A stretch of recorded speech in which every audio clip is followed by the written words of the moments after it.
The crystal chandeliers of Bella Notte cast golden light across white tablecloths and silk-draped walls. It was Manhattan's most exclusive Italian restaurant, where reservations required 3 months' notice and a credit card that didn't flinch at 4-figure bills. Marco wiped down table 7 with steady hands, his black waiter's uniform crisp despite the dinner rush. 23 years old, lean build, dark hair pulled back in a neat ponytail. His name tag read Marco De Luca in elegant script. "Excuse me," a sharp voice cut through the ambient classical music. "You there, waiter." Marco turned toward table 12. The woman sat like royalty on a velvet chair, mid-60s, draped in Versace and dripping with diamonds. Her silver hair was swept into an elaborate updo. Beside her sat a younger woman, maybe 40, wearing enough designer labels to fund a car. "Yes, ma'am. How may I help you?" Marco approached with a professional smile. The older woman's lip curled.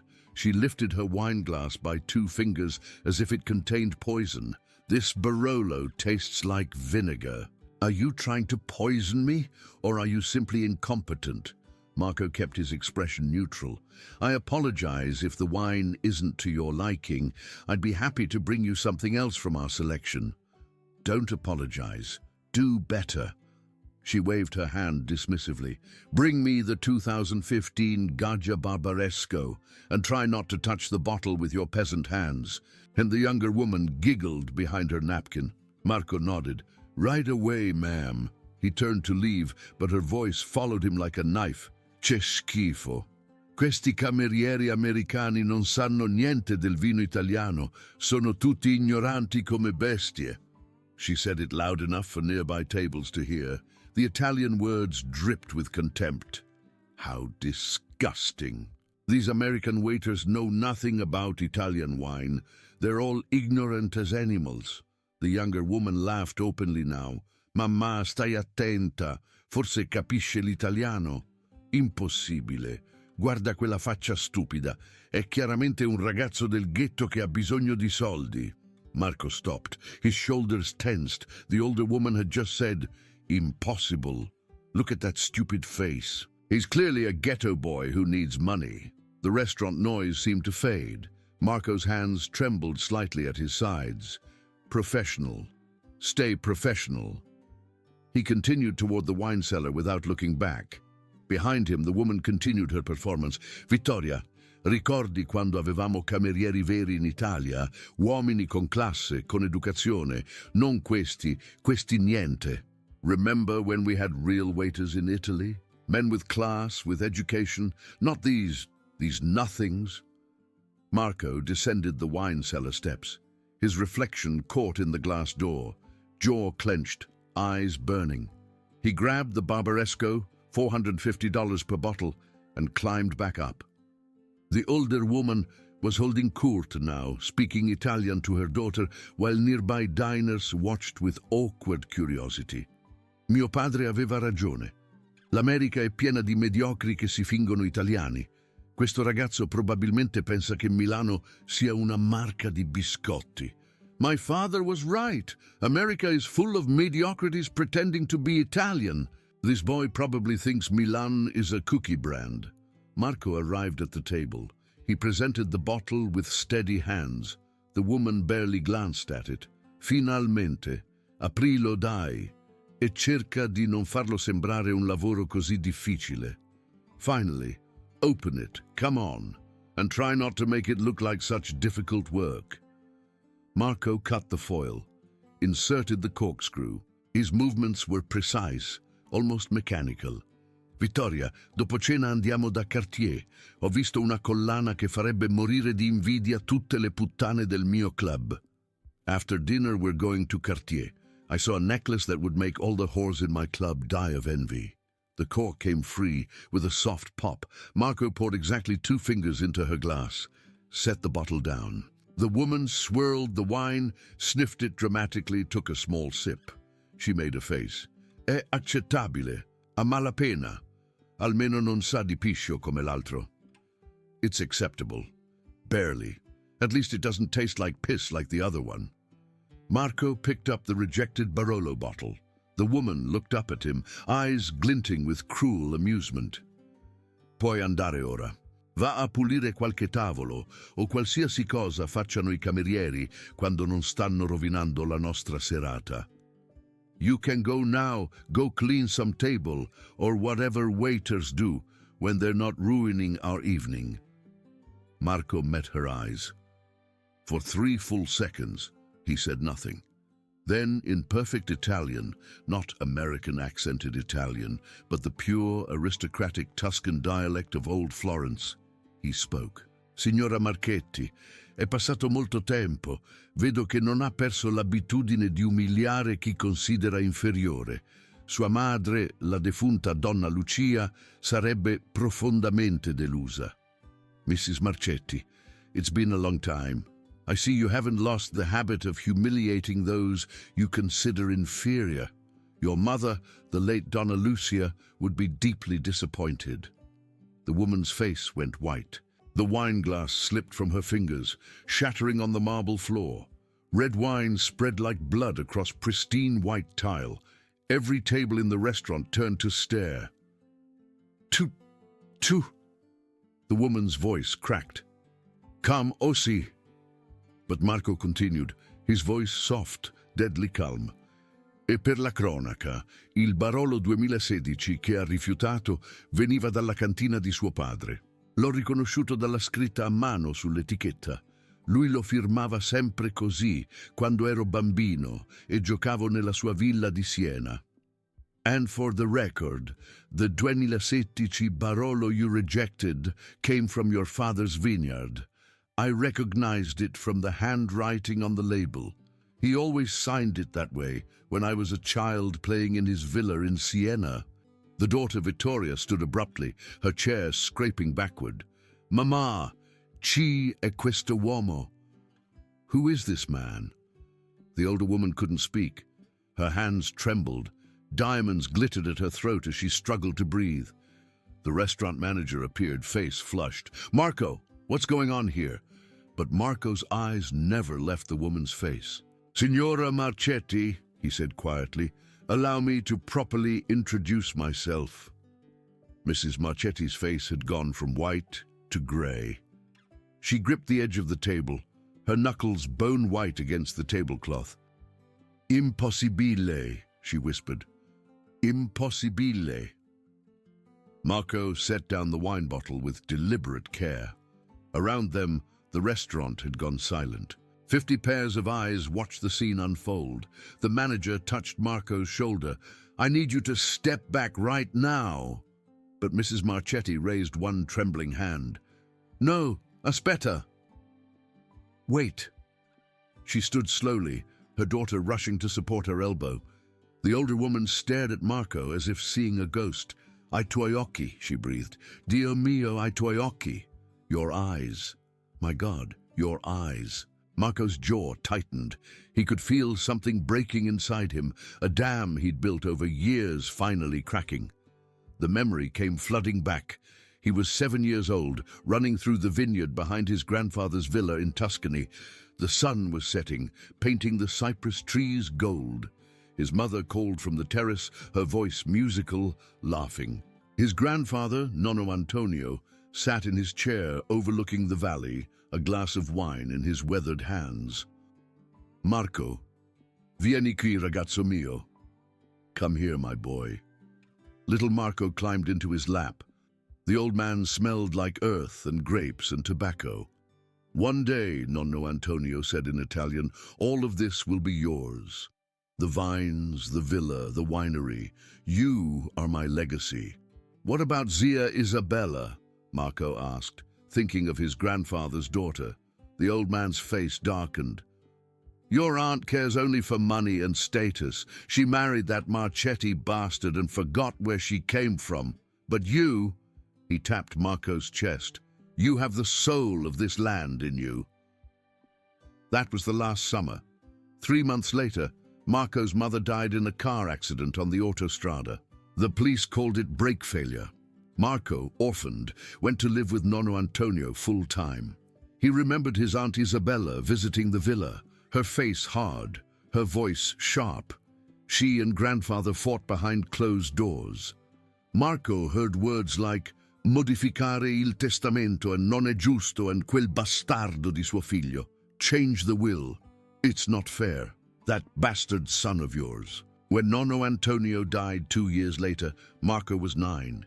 He remembered the funeral, the black clothes, the crying, and he remembered his Aunt Isabella's face when the lawyer read the will, the villa, the vineyard, the winery.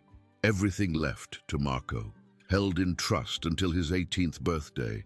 Isabella had screamed, thrown papers, called her father a fool, a senile old man who'd been manipulated by a child. The legal battle lasted 3 years. Isabella and her husband Marco Marchetti threw money at lawyers, claimed the will was invalid, that the old man had been mentally incompetent. They produced doctors who testified to dementia, witnesses who swore Antonio had forgotten his own name.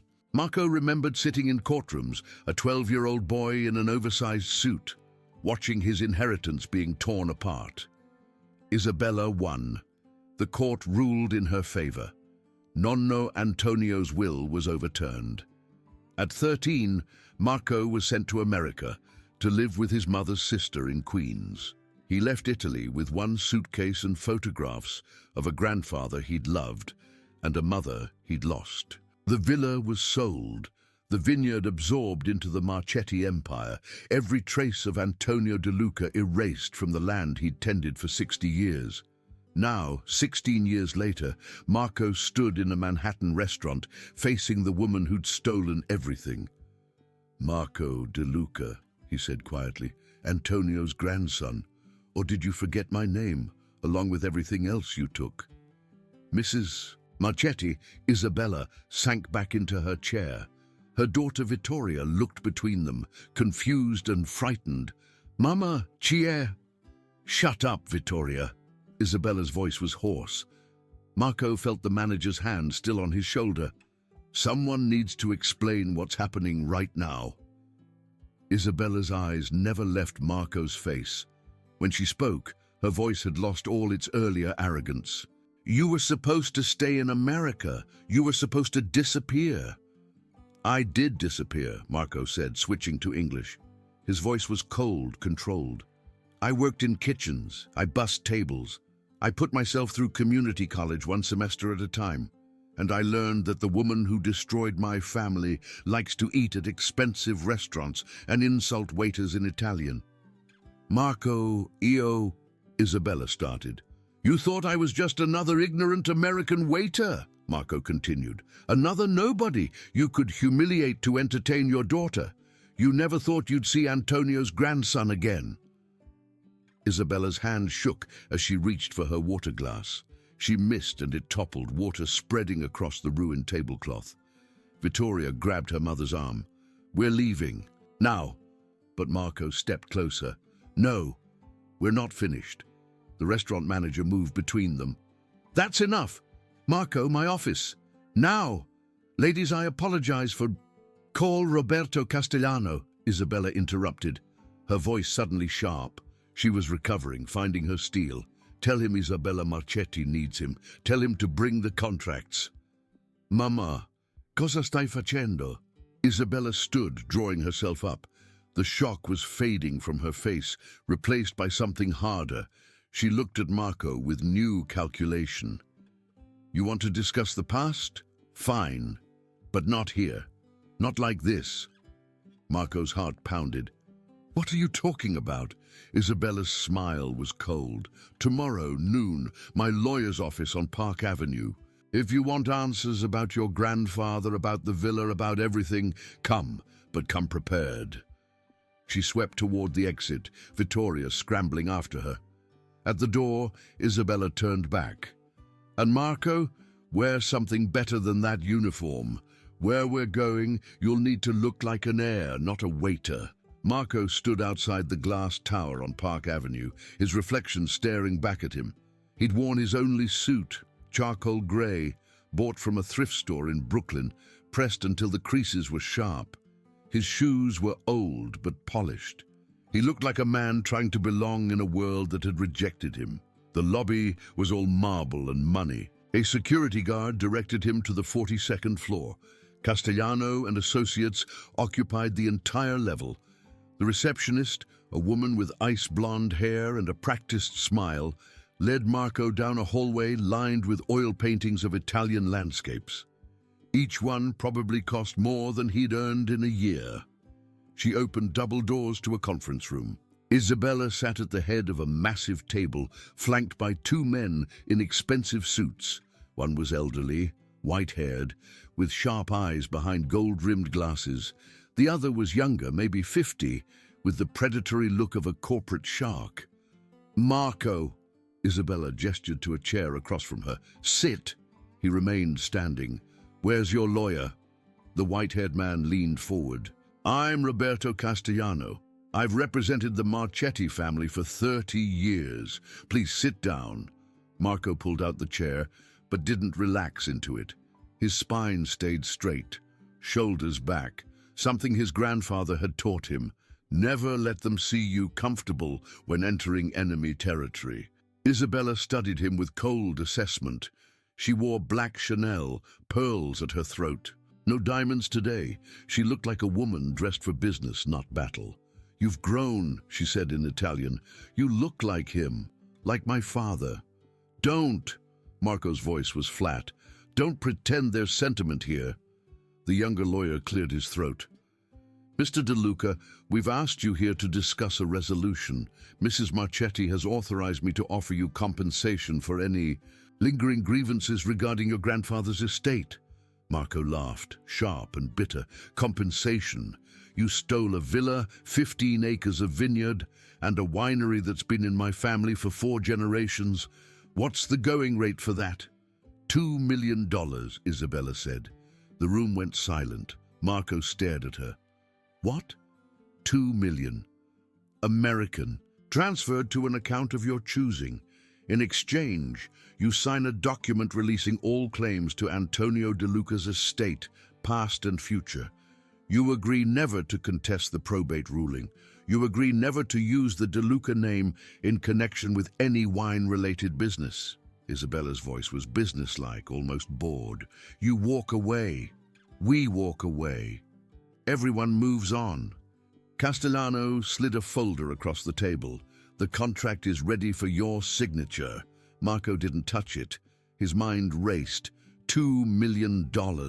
It was more money than he'd ever imagined having. Enough to start over, really start over. Enough to stop working double shifts and sleeping in a studio apartment in Queens, where the heat barely worked. "Why?" he asked. "Why now, after 16 years? Isabella's expression didn't change. "Because you're making noise. Because last night 12 people heard you claim to be Antonio's heir. Because in this age of social media and viral videos, scandals spread like wildfire. The Marchetti brand is worth hundreds of millions. I won't have it tarnished by a disgruntled waiter claiming he was cheated." "I was cheated. You were a child who inherited something he couldn't manage," Isabella snapped. "My father was senile.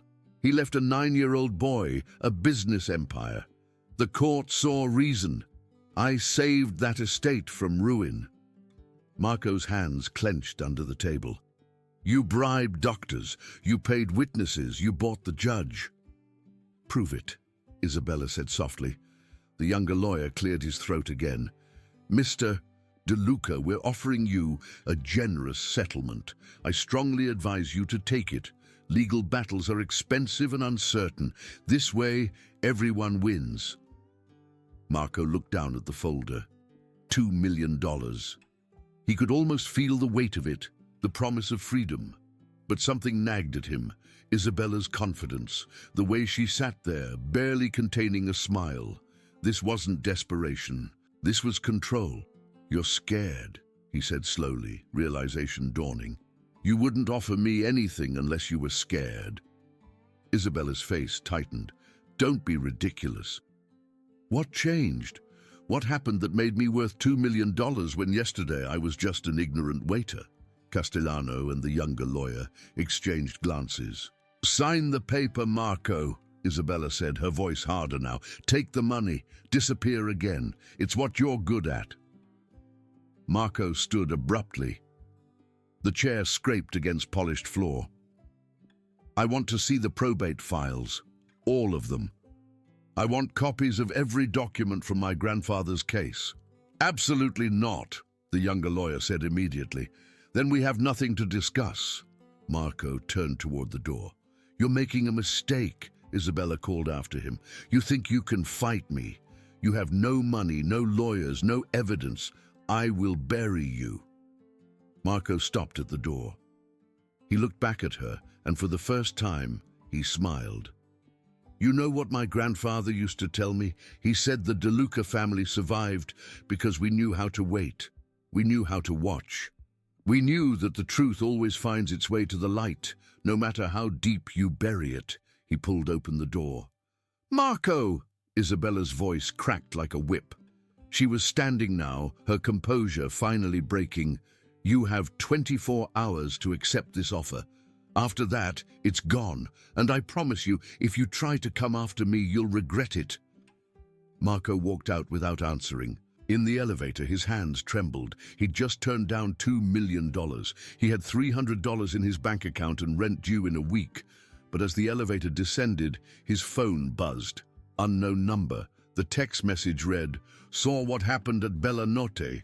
I know who you are. I have information about your grandfather's case. Meet me. Father Domenico, St. Anthony's Church, Little Italy. Tonight, 8 p.m. Marco stared at the message, his heart hammered in his chest. The elevator doors opened to the lobby. He stepped out into the sunlight, Isabella's threats still ringing in his ears. But for the first time in 16 years, Marco De Luca felt something other than anger. He felt hope. St. Anthony's Church sat wedged between a dim Some restaurant and a souvenir shop in Little Italy. The neighborhood had changed since Marco's early days in New York, more tourists than Italians now. But the church remained, its stone facade darkened by a century of city soot. Marco arrived at 7:30. The heavy wooden doors creaked as he entered. Inside, votive candles flickered in red glass holders. The smell of incense and old wood filled his lungs. An elderly priest knelt before the altar, his white hair catching the candlelight. Father Domenico? Marco's voice echoed in the empty space. The priest crossed himself and stood slowly, joints creaking. He turned, and Marco saw a face mapped with wrinkles, eyes sharp and knowing behind wire-rimmed glasses. Marco De Luca. It wasn't a question. You have your grandfather's walk. Antonio moved like that, purposeful but always watching. You knew him? Sit. Father Domenico gestured to a pew. We have much to discuss, and not much time. They sat in the flickering dimness. The priest pulled a worn leather folder from inside his cassock. Your grandfather came to me 3 weeks before he died, Father Domenico began. He knew his time was short. Heart disease, the doctors said. But Antonio believed it was something else. Marco's throat tightened. What do you mean? He believed his daughter was poisoning him. Small doses, nothing traceable. He grew weaker while the doctors found nothing wrong. The priest opened the folder. Antonio couldn't prove it, but he took precautions. Inside were photocopies of documents. Marco recognized his grandfather's handwriting, the same script he'd seen on wine labels, elegant and precise. He made copies of everything, Father Domenico continued. His real will, medical records before he got sick, financial documents showing Isabella and her husband's gambling debts. He gave them to me for safekeeping, made me promise to find you if anything happened. Marco's hands shook as he took the papers. Why didn't you come forward during the trial? The old priest's face creased with pain. I tried. I went to the lawyers, to the judge. But I was just a parish priest with no legal standing. Isabella's lawyers had me removed from the courtroom. They claimed I was mentally unstable, that I had a vendetta against the Marchetti family because they'd stopped donating to the church. He laughed bitterly. They weren't wrong about the donations. Marco flipped through the documents. Bank statements showing the Marchettis were €2 million in debt to a Sicilian casino. Letters from Antonio to his lawyer. Explicit instructions about his estate. Medical records from before his final decline. A healthy 78-year-old man with normal blood work. Then records from his last 3 months. Declining kidney function. Unexplained toxins in his blood, symptoms consistent with heavy metal poisoning. He documented everything, Marco whispered. Your grandfather was many things, but he wasn't naive. He knew his daughter's character. He knew what she was capable of. Father Domenico placed a weathered hand on Marco's shoulder. He made me swear to protect these until you were old enough to use them. He said you'd come back. He said the De Luca blood always finds its way home. Marco looked up, eyes burning. Why now? Why contact me now after 16 years? Because yesterday a video appeared online. A young man speaking perfect Italian to a shocked wealthy woman in a restaurant. It's been shared 40,000 times. Someone tagged it with your grandfather's name. The priest smiled sadly. The internet is a powerful thing. I saw your face and knew it was time. Marco stood abruptly, pacing between pews. His mind raced. This isn't enough. It's old evidence. Any lawyer Isabella hires will say it's been tampered with, that you forged it out of spite. Look at the last page. Marco flipped to the end of the folder. His breath caught. It was a letter dated 3 weeks before Antonio's death. Notarized, with official stamps from the Italian consulate. To my grandson Marco, if you are reading this, I am gone. Know that everything I built was meant for you. Not because you are my blood, but because you loved the land as I did. You understood that wine is not about money. It is about legacy, about hands in soil, about continuing something bigger than ourselves. Isabella sees only profit. She will take everything and sell it to the highest bidder. She will erase the De Luca name from our valley. But I have one final gift for you, hidden where she will never think to look. In the villa's wine cellar, behind the 1947 vintage rack, there is a loose stone. Behind it, you will find documents that prove what she did to me. Bank transfers, emails, poison purchase records traced to her husband. Return to Italy, Marco. Reclaim what is yours. The land remembers, even if people forget. Ti voglio bene, ragazzo mio, your loving nonno. Marco's vision blurred. He hadn't cried in years, not since he was 13 years old and standing in an airport with a one-way ticket to America. The villa, he said hoarsely. Does Isabella still own it? Father Domenico shook his head. She sold it 8 years ago to a resort developer. It's a boutique hotel now, but the wine cellar, Antonio built it himself in the 1950s. Solid stone, part of the original structure. If the developer kept it intact... Marco was already moving toward the door. Wait. The priest stood, joints cracking. Isabella Marchetti is not a woman who loses gracefully. If you go to Italy, if you find what Antonio left you, she will come after you with everything she has. Let her. Marco's voice was steel. Father Domenico smiled, and for a moment he looked younger. Your grandfather would be proud. Go with God, Marco. And be careful. The Marchettis have friends in dark places. Marco tucked the folder inside his jacket. At the church doors, he paused. Father, why did my grandfather trust you? Out of everyone, why you? The old priest's eyes glinted in the candlelight. Because 50 years ago, Antonio De Luca saved my life. I was a young seminarian, beaten and left for dead by fascist thugs in a Florentine alley. Antonio found me, brought me to his home, nursed me back to health. I owed him a debt I could never repay. He gestured to the folder. Until now. Marco stepped into the New York night. The street was loud with traffic and voices, tourists laughing outside restaurants. His phone buzzed. Isabella, your time is up. Sign the agreement by tomorrow or face the consequences. Marco deleted the message. He had a flight to book. The villa looked different than Marco remembered. The honey-colored stone was the same. The cypress trees still lined the driveway, but everything else had changed. A discreet sign near the entrance read, Villa Tramonto Resort and Spa. Where his grandfather's vegetable garden had been, there was now an infinity pool.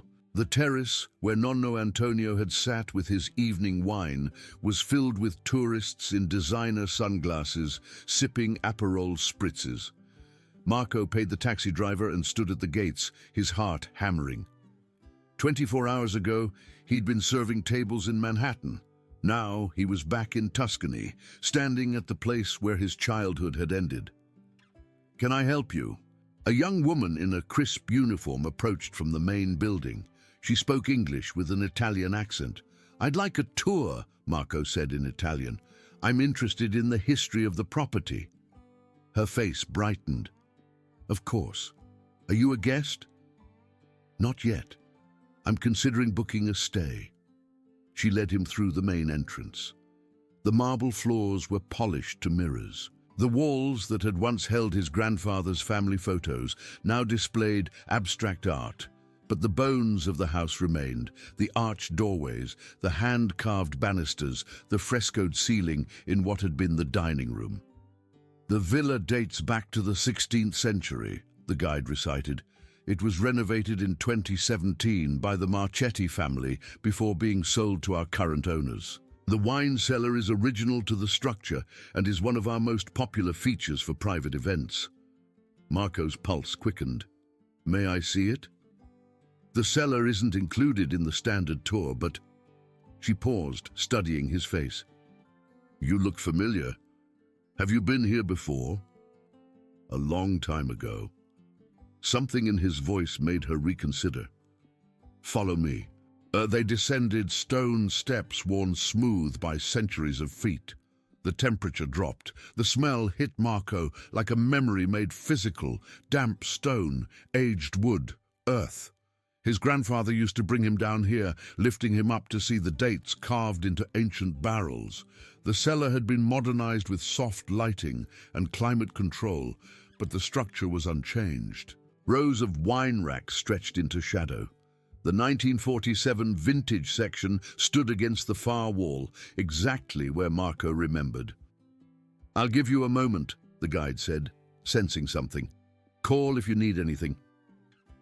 Her footsteps faded up the stairs. Marco was alone. He moved to the 1947 rack, hands trembling. The bottles were new, the hotel's own label, but behind them, the stone wall looked original. He ran his fingers along the mortar, pressing, searching. There, a stone that shifted slightly under pressure. Marco pulled out bottles, setting them carefully on the floor. He pressed harder on the loose stone. It scraped backward, revealing a small cavity. Inside was a waterproof metal box sealed with wax. Marco's breath came in short gasps. He broke the seal and opened it. Documents, USB drives, photographs. The first photo showed Isabella and her husband Marco Marchetti sitting at a cafe table with a man Marco didn't recognize. The back was labeled in his grandfather's handwriting. "Isabella with Luca Grimaldi, Sicilian casino enforcer, 2 weeks before I got sick." Bank statements showing wire transfers from Isabella's account to a chemical supply company in Naples. Orders for thallium sulfate, a poison used in rat poison, nearly undetectable in small doses. Emails between Isabella and her husband discussing the old man's stubbornness and speeding up the timeline. Medical records documenting Antonio's declining health alongside Isabella's increasing visits to the villa. A notarized statement from Antonio's housekeeper, Maria, describing how she'd seen Isabella adding something to the old man's evening wine. Maria had been paid off and sent back to her village in Calabria, but not before Antonio had recorded her testimony. The USB drives were labeled. "Copies. Give to authorities." Marco sat on the cold stone floor. The evidence of his grandfather's murder spread around him. 16 years. Isabella had lived freely for 16 years, while Antonio De Luca's true will gathered dust, and his grandson served wine to people who wouldn't meet his eyes. Footsteps on the stairs. Multiple people. Marco shoved the documents back into the box and stood. Isabella appeared in the cellar doorway, flanked by two large men in dark suits. Her face was composed, but her eyes blazed with fury. "You couldn't leave well enough alone," she said in Italian. Marco held up the metal box. "You murdered him, your own father." "I did what was necessary." Isabella descended the stairs slowly. He was going to leave everything to a child who would have sold it all, wasted it.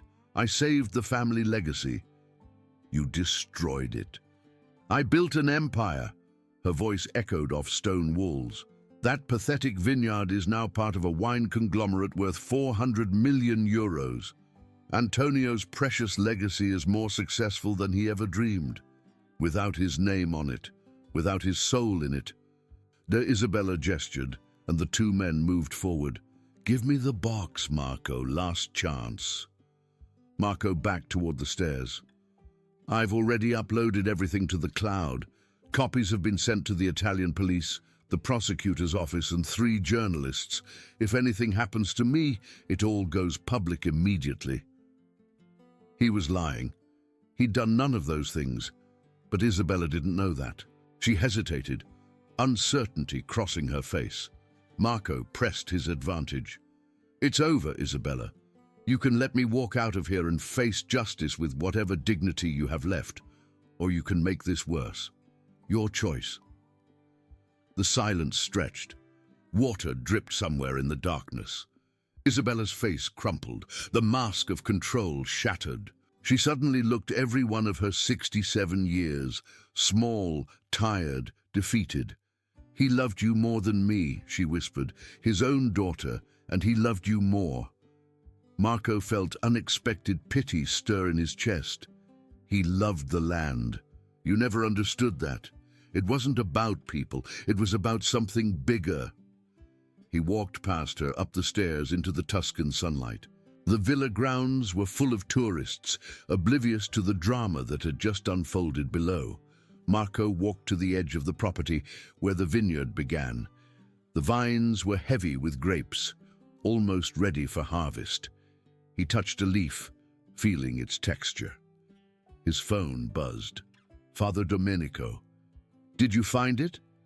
"Marco, I found everything. Heading to the Carabinieri now." 6 months of legal battles followed. The Italian courts moved slowly, but the evidence was overwhelming. Isabella was charged with murder, fraud, and conspiracy. The conviction came down in early spring. 10 years in prison, though at her age, it might be a life sentence. The probate ruling was overturned. The original will was reinstated. The sale of the villa and vineyard was ruled invalid, executed under fraudulent circumstances. Marco De Luca, at 29 years old, stood once again on land that belonged to his family. He didn't turn it into a resort or sell it to a conglomerate. Instead, he did what his grandfather would have wanted. He hired back the old workers, the ones Isabella had dismissed. He replanted the vineyard with the original grape varieties Antonio had cultivated. He reopened the winery under its original name, Vini De Luca. On the first harvest after his return, Marco poured 2 glasses of wine. He set one on Antonio's grave and drank the other, standing among the vines as the sun set over the Tuscan hills. The wine tasted like home, like memory, like justice finally served. Back in New York, a video continued to circulate. Italian Mafia queen insults waiter. Watch what happens next. 40 million views and counting. The comments section was full of people sharing their own stories of being underestimated, dismissed, humiliated, and one comment posted anonymously read, "Never forget where you came from. The land remembers, even when people forget." Marco never confirmed he'd written it, but every year, on the anniversary of Antonio's death, he made wine from the 1947 vintage section and sent bottles to people who needed reminding that dignity matters, that cruelty has consequences, that sometimes the waiter you dismiss might be the heir you destroyed. The label read simply, "In memory of those who wait." What do you think? Have you ever been underestimated by someone who later regretted it? Share your story in the comments below.